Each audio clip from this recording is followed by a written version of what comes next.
Hello, friends. I welcome you to this episode of Adam and Evelyn Marriage Matters broadcast. I am your host, David Ayodele. What do you make of the man Uriah in the Bible? Uriah was the Israelite soldier who would not go home to be with his wife when he came around from the war front, even though he had been gone for a long time. If you don't know the story of Uriah, you can read it in the Bible. King David had slept with Bathsheba, Uriah's wife, while Uriah was away fighting the Israelite army against the Ammonites. Bathsheba discovered that she was pregnant and she informed the king. So, to pin the pregnancy on Uriah, David recalled him from the war front and told him to go home and be with his wife. We have it on record that Uriah refused bluntly to go spend time with his wife. In spite of all of the king's effort, Uriah would not go. Uriah's excuse was that he wouldn't go home to eat and drink and lay with his wife, while the ark and the armies of Israel and Judah were in tents and the rest of the army were in the open field. But surprisingly, Uriah obliged the king to dine and drink in the palace the following day. He drank so much in the palace that he became drunk, yet he wouldn't go home to be with his wife. He could resist the king's instruction to go home and be with his wife, but he couldn't resist the temptation to eat and drink himself to a stupor in the palace.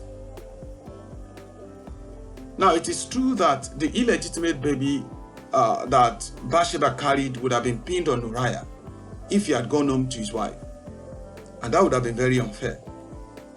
But Uriah's life would also have been spared, and God would still have dealt with the king in his own way. I personally don't see how Uriah would benefit from having to lose his life in that way. We know Uriah's house was in the compound just next to the palace of David because the king saw Bathsheba bathing right from the rooftop of the palace. The king was loitering on the roof when he saw the careless woman washing in a spot where she could be seen by other people. The question in my mind now is about the real reason Uriah would not go home to be with his wife when he had been gone for such a long time, and he was given permission to go home by the supreme authority. He had the permission of the king to go, but he wouldn't go to his wife. There is no record of any law in Israel that forbids Uriah from going home in that instant. But could it be that there were underlying factors holding him back? Is it possible that there was so much disconnect between him and his beautiful wife that he had no excitement whatsoever to be with her, even after such a long time of being apart? I'm just thinking out aloud. You see, a growing reluctance among married couples to spend time with each other could be a serious indication of a broken relationship. It is true that this development could sometimes be as a result of pressure or because of stress. In that case, it might be a short-lived experience. But it could also be because one or both of them have been constantly offended by the other, and they are consciously or subconsciously losing interest in each other's company. In some cases, things might get so bad that couples in need would rather figure issues out on their own, rather than get help from their partner by discussing the problem with them.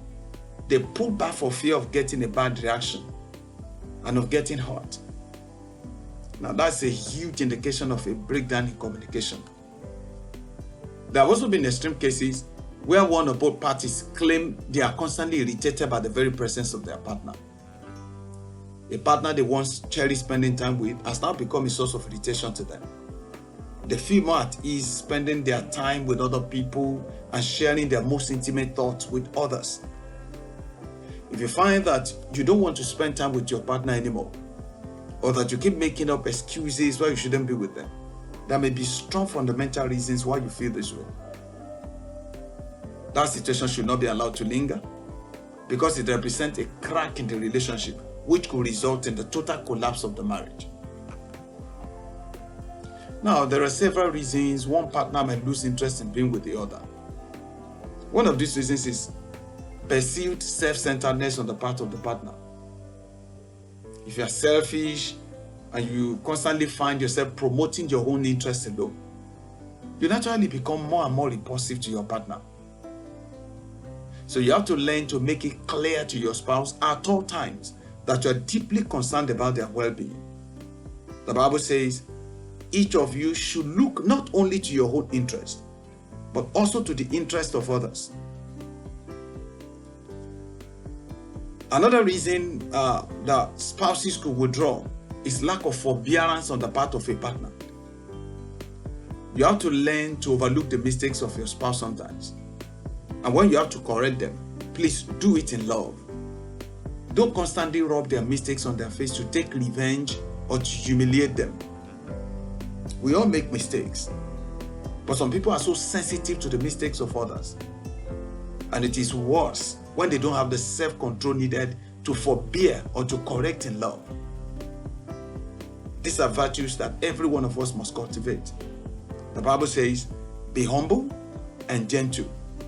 Be patient with each other, making allowance for each other's faults because of your love. Also, if you nag your partner constantly, you are gradually sending them away from you. No one likes a nagging partner.